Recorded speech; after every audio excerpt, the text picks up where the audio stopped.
कब तक सोएगा? 8 बजे तक, 10 बजे तक? अरे मैं पूछ रहा हूँ कब तक सोएगा? मौत के आने तक, आंखें धुंधली होने तक कब तक सोएगा?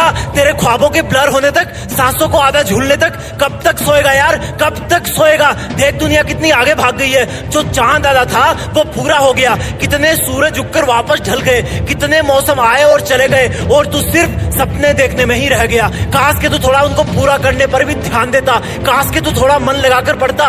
बातें तो सभी करते हैं कि अगर तुम्हारे पास आखिरी का एक दिन होता तो क्या करते, लेकिन ऐसा सच में करके देखो। सोचो कि हर दिन तुम्हारी जिंदगी का आखिरी दिन है, और अगर वो आखिरी दिन है तो तुम उस काम को करोगे जो तुम्हें अंदर से सच्चा वाला सेटिस्फेक्शन देता है। और एक स्टूडेंट के लिए सबसे सेटिस्फाइंग काम है स्टडी करना। याद करो जब तुम किसी दिन अच्छी पढ़ाई करते हो तो कितना सेटिस्फेक्शन मिलता है। याद करो जब तुम किसी क्वेश्चन को सोल्व करते हो तो कितना सेटिस्फेक्शन मिलता है। लेकिन अगर ये तुम्हारा सच्चा वाला सेटिस्फेक्शन है और सिर्फ तुम्हारे मेहनत करने से तुम्हें मिलता है, तो फिर कभी कभी क्यों, हमेशा क्यों नहीं पढ़ सकते तुम हमेशा?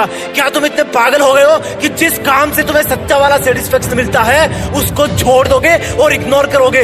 आज से इसी तरह से पढ़ाई करना जैसे आज का दिन आखिरी दिन है, कल एग्जाम है। भूल जाना कि 2 महीने बचे हैं या फिर 3 महीने बचे हैं। एग्जाम कल है और तेरे पास आज का आखिरी दिन है। क्या करेगा बता? नींद तो आएगी नहीं, कल एग्जाम है तो बिल्कुल फ्री भी नहीं बैठेगा अगर आज का दिन आखिरी दिन है तो। मोबाइल पर टाइम पास भी नहीं करेगा अगर आखिरी दिन है तो।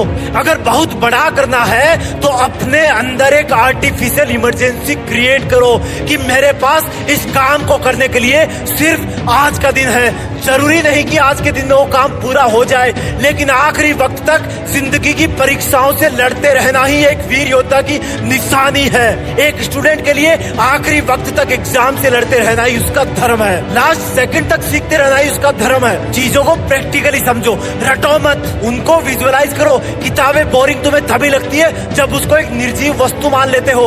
उसकी हर एक लाइन को विजुअलाइज करो, हर लाइन एक छोटा सा सीन बयां करती है। फिर भी याद नहीं हो रहा तो लिख के याद करो, लेकिन करो। ये पढ़ाई की एग्जाम जिंदगी की सबसे छोटी और पहली एग्जाम है, जिसके बाद लाइफ में एग्जामों की लाइन लगी हुई है। हर एग्जाम का लेवल बढ़ता जाएगा और वहां से किसी दिन पीछे देखोगे तो पाओगे कि ये पढ़ाई वाली एग्जाम तो सच में बहुत छोटी सी थी। फील करो जब तुम पास होकर अगली क्लास में चले जाते हो तो पिछली क्लास की पढ़ाई तुम्हें कितनी आसान लगने लग जाती है। यही चीज लाइफ में होती है। पढ़ाई की एग्जाम को क्रॉस कर जाओगे तो ये भी छोटी लगने लगेगी, लेकिन इसके लिए तुम्हें एग्जाम वाला लेवल अच्छे मार्क्स से पार करना होगा। भले ही मेरिट में ना आ पाओ, भले ही फर्स्ट रैंक पर ना आ पाओ, लेकिन अच्छे मार्क्स आएंगे तो फ्यूचर वाली जिंदगी की एग्जामों में कॉन्फिडेंस बहुत रहेगा, क्योंकि तुम्हें पता होगा कि तुम बहुत मेहनत कर सकते हो और हर मुश्किल से लड़ सकते हो।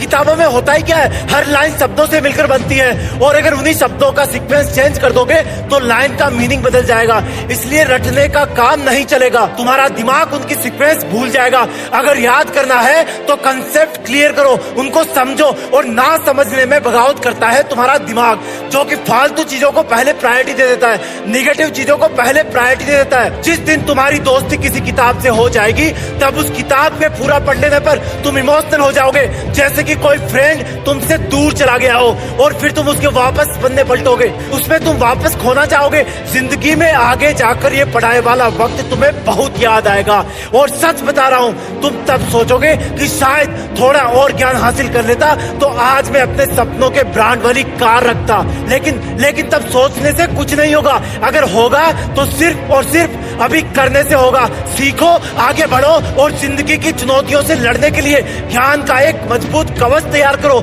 जय हिंद।